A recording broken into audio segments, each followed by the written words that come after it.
Hello and welcome to the unofficial video game show. My name is Ross Gillespie. My name's Emma Lewis. And my name's Tom Knights. Yeah. Explain the appeal of the game. Why you're obviously very excited about this game. Why? Wow, wow, not to put me on the spot or anything. What? No. Let's rephrase that question. Having played the prologue, can you explain why you are as excited as you are about this game? Because I'm a massive hypocrite who said he wasn't going to buy it. Yeah. But then you actually play it and it's just like, oh my god, you know, there's no licenses, or there's licenses but you don't have to have a license to do the racing. So it's promoting illegal driving? Very funny.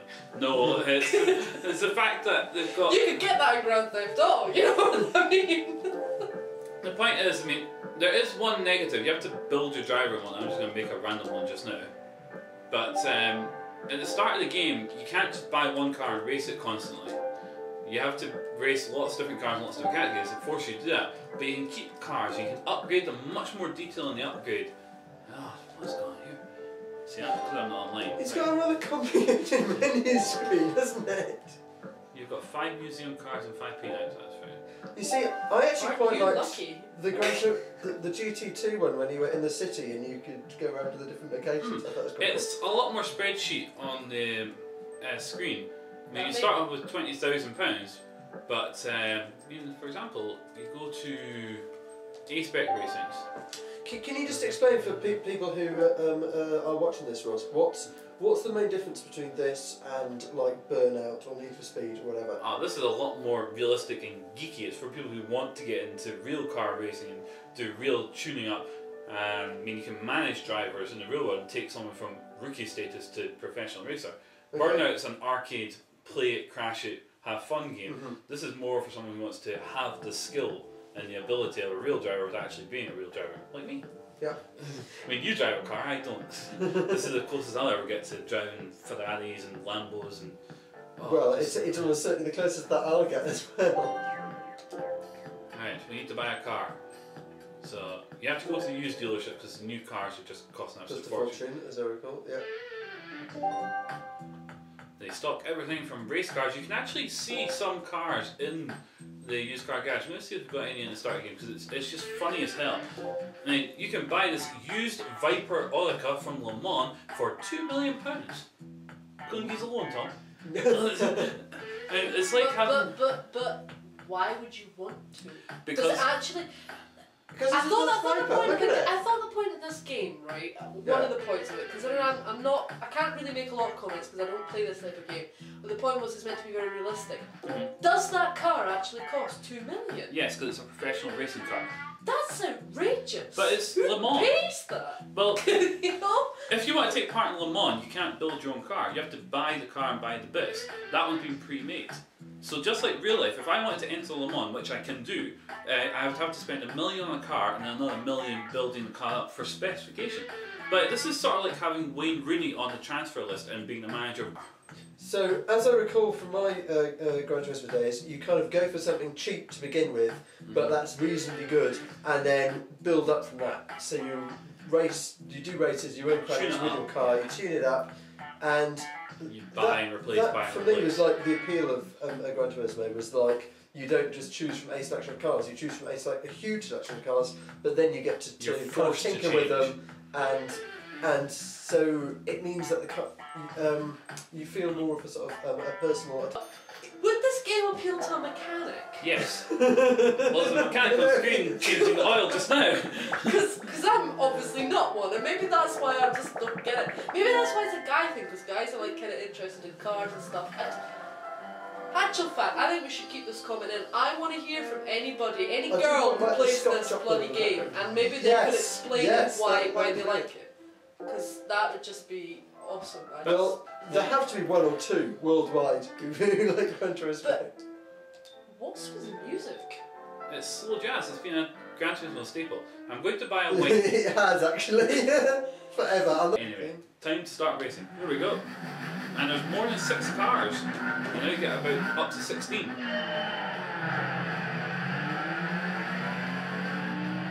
But the graphics on this are better than Prologue's. I don't know how, but it's the only sort They of are full rather, aren't HD. they? Well, they must have taken a while to sort of polish them and stuff.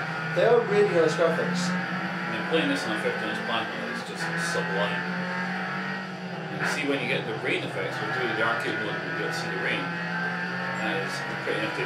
Driving an F40 around Suzuka in the rain can be quite daunting. But you'll notice that I am actually walking away with this race. Yeah.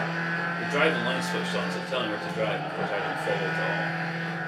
Well, I'm trying not to. Is that because you're smarter than the game, Ross, or is it because you can't drive? Because I can't drive. Fair enough. Honest answer. I think I've been braking so early. I think the reason I find it easy is because I've played it so many times, and I know the tricks like the point trick. I found out fairly early. What I found with Gran Turismo, in fact with most racing games really, is it's all about sort of, you have to get to know the tracks, don't you? Oh yeah. So you know where to brake and stuff like that. Well, the Autumn Mini, this track has been in the game since GT1, so is the Mazda MX-5. Has it got the Grindelwald in it? No, they put a few There's cracks. this one in the GT2. movie that looked a bit like it.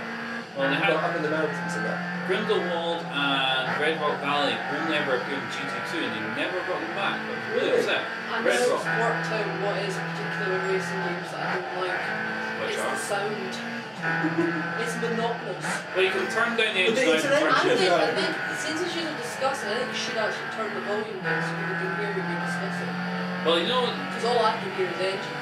the weird thing is that every car in the game has had its engine noise recorded, and every time you drive a different car, it's a different engine noise. And, do you know, you need to know about these things to actually pick them up. This is just a revving engine. Well, GT. I'm not, Yeah, no, I the mechanic is just a revving engine, you know? That's all it is. That's all it'll ever be to me. Well, let's see, you can turn down the engine and turn on the music. Do they The have music gone to, isn't any like- better. Sorry? No, music is good. The music is not But good. it is It's sort of just kind of like. It's jazz, punk, indie, there's a whole bunch of music. I'll show you the music track list. There's about 100 tracks. It'll be a lot of unidentified generic music. It's not. I bet it is. There's a lot of The stuff. only tune I recognised so far was that one that was playing when you were in getting your tune up, and I can't remember what it's called. Anyway, I won the race. At a canter. I'm sure it used to be in the Felix adverts. It's That piece of music. Scott Joplin, the entertainer. That's it. I won $5,000. Imagine what I can do to the car now. Well, I don't Well. think you should. I think you should move on to some other. We're gonna see. Right. But I mean, you That was a also race. win things like a go-kart, and that's really wacky to drive. I mean, what I'll show you next is the special events. What can you use that go-kart for? Is there actually a go-kart race in this? Yes. You can go. God! There's pickup truck racing. There's Why would you rallying. want to like seriously race go-karts on this one? You Because- can go and play something like Mario Kart. Because that's not I mean, real come on. go-karts. There are go-karts! That's what it's called, kart! Mario Kart! Come on! It's not real go-karts. It's the real driving simulator. Hey, mate, How often do you have to say it? Right, let's move on. From the A-Spec mode, you can do everything in A-Spec mode with a B-Spec, which is your manager. You can manage someone else and improve their driving style. So you actually choose and build their aggressiveness, their style, the tone. Frankly, it's boring, but it makes you lots of money. And you need that later on in the Okay, game. if it's boring, move on. Special event. This is where you can do certain driving levels. And basically, go-kart is one. You've got Jeff Gordon in NASCAR. That's evil because it's bloody hard. You've then got the Top Gear test track. And guess what? You get to drive camper vans in a camper van only race. Why the hell would you want to drive camper vans around the Top Gear test track? But I can't. It is quite Level nice having the Top Gear test track though. I think that's quite a nice feature. So There's a funny race in this. There's a car called the Volkswagen Beetle Cub or Kuba Beetle or something. It's an army thing. You drive around Top Gear. You know how Top Gear's got a crossover? There's no bridge. It actually crosses I itself. don't really know The that. track is a figure of 8, but there's no Right. bridge. And there's jeeps on the track as well. And you have to not hit them, because if you hit them, you get disqualified. Oh, okay. And you've got the Nürburgring Driving Academy from Mercedes. That's actually quite good. That's good. We've got Rally, the Gran Turismo Rally is with Sebastian Loeb, no, after the Sebastian, before Sebastian Loeb, which is that one, 17. But the Grand Tour is fantastic because you start off in a photo picturesque area and you have to drive a different car in a different race as you go from Switzerland to southern Italy. It's about 4 or 5 races, and it's beautiful cool. actually. Quite You like win that. photo events in cars, and Emma's falling asleep. But it's good. This is for specialists. I think we have to Do you go know back what, to the B Ross? spec mode because I don't think I Emma can think pick I'll up that take question your up. word for it. Just going back, see if I'm right about this with the B spec thing. This is a mode in a driving game where you don't actually get to drive. You're completely managing someone else's Yeah. career. So it's more like just the tune-up bits. You basically buy and race the cars, and then you can give them to your driver, and the more they improve, the more they win races, and the more money you get, and you can put that money into tuning your cars and going back to A-Spec mode. Basically, you have to. Okay. They get a cut of the money because it's not as much as you get paid in A-Spec, but it's a good way to earn money if you need it. Plus, you get a few extra trophies and a few extra bonuses. So if they win a championship, they'll win a car, and you can either use that car or you can sell it. So it's actually quite a good way of getting. Let's talk about. Well, the one thing I will say is that the tune-up options are massive, twice as many as other ones. There's some cheap ones and there's some fairly expensive ones. I mean, you can get engine tune-ups and computer tune-ups, air mufflers. There's a whole bunch of stuff in here. In terms of sort of scale. Playability. What? I mean, my point is, I like a game that has lots to do in it. Oh, this has Along lots the to do. lines of not the same stuff.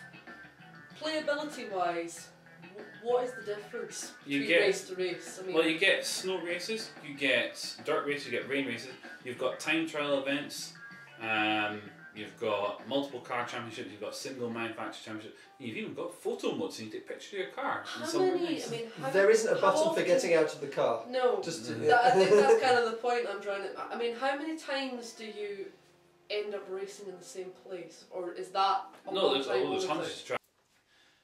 Well, that was our review of Gran Turismo 5 exclusively for the PlayStation.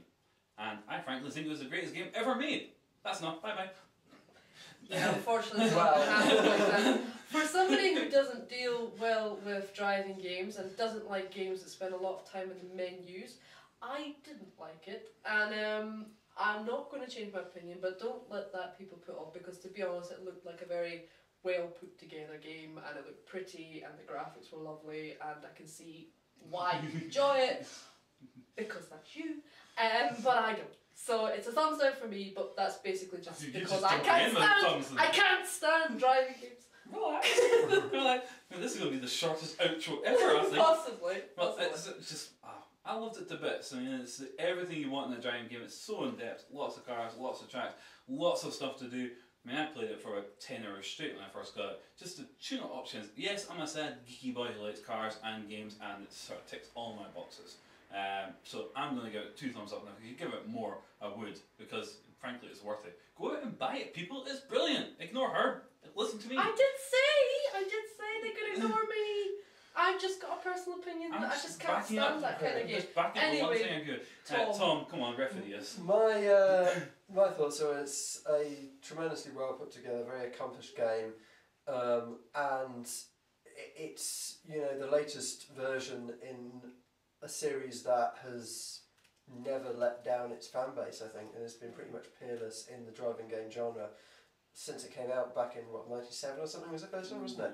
Yeah. So and it looked very much the same. Definitely not for everyone, but it's that sort of tinkering with cars and seeing them progress over time is something that I really like.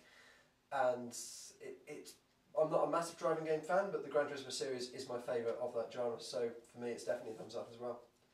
All right. Bye, bye, everybody. Bye.